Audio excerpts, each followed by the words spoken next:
Have you ever thought about starting your own podcast? When we were trying to get this podcast off the ground, we had so many questions. How do we record an episode? Where do we find background music? How do we get our show on Apple Podcasts, Spotify, and all the other places that people like to listen? And where do we find advertisers? The answer to every one of these questions is really simple. Anchor. Anchor is a one-stop shop for recording, hosting, distributing, and monetizing your podcast. And best of all, it's 100% free and 100% ridiculously easy to use. Anchor makes it simple to get up and running.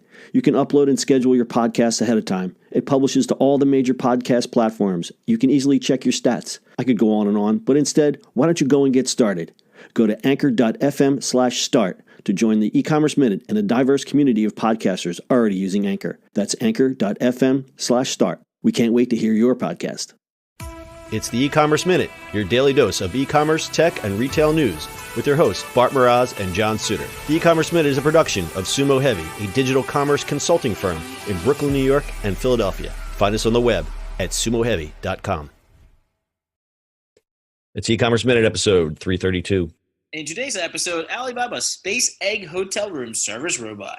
Alibaba AI Labs, which develops Alibaba Group's consumer AI products, said it will introduce a robot for the hospitality sector, making it the latest in a series of hotel-specific robots that make deliveries to guests in order to free up human staff for more complicated tasks. The robot is called Space Egg and is designed to act like a robot porter used to ferry items around hotels to guests. The robot was unveiled at a computing conference in Hangzhou, China last week, and it will start work at its first hotel in the city next month. The robot features a curved aluminum case and uses lasers and cameras to navigate its way through the hotel. The robot maps its environment and features a suite of sensors to move around autonomously and avoid obstacles. It can open elevators and has facial recognition technology to properly ID hotel guests. It measures less than 3 feet, and it doesn't move very fast at only 1 meter per second. There have been other deployments of robots in hotels and service settings, but what makes Space Egg different is how it communicates with guests and staff. The bot is integrated with the company's AI assistant, Tmall Genie, which does a similar job as Alexa in Alibaba's own smart speakers. Guests can place orders using voice commands on any Tmall Genie device or tablet. Responses are powered by Alibaba's personal assistant, Ali Genie. After the hotel trial, AI Labs said it will determine whether it's suitable for hospitals, restaurants, and offices. Chen Lijuan, general manager of Alibaba AI Labs, said in a statement, quote, "We are excited by this tremendous development that is helping us bridge the gap between guest needs and the response time they expect. Alibaba AI Labs robot is the next step in the evolution towards smart hotels." Robots are becoming commonplace in sectors like healthcare, agriculture, and logistics. Where Alibaba has the advantage is their extensive background in AI and robotics that run its automated warehouses. So if you're in China and you order a burger for room service, don't be surprised if a Space Egg delivers it.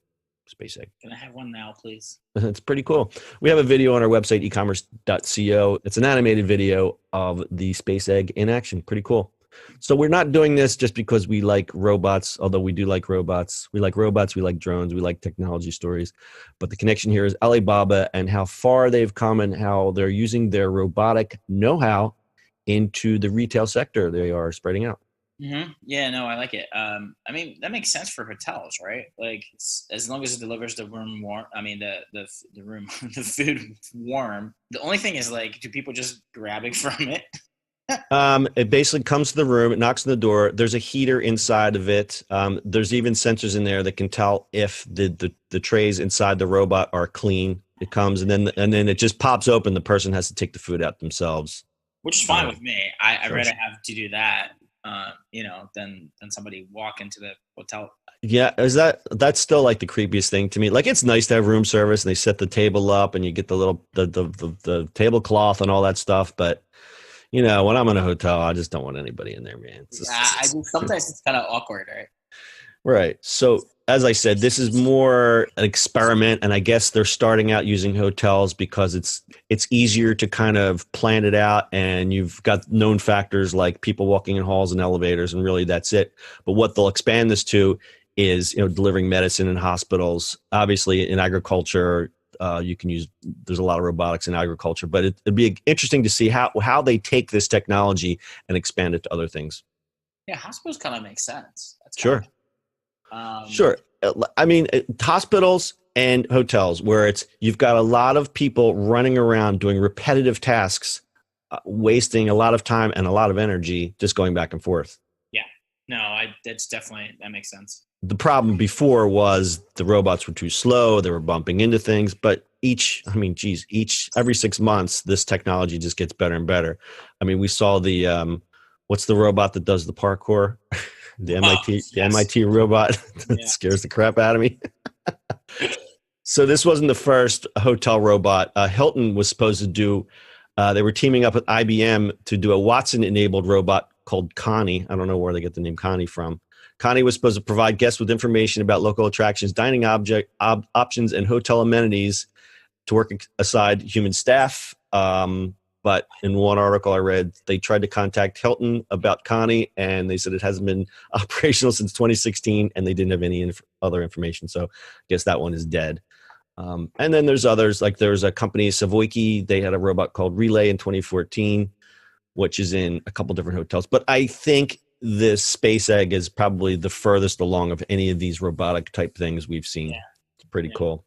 No, it's amazing.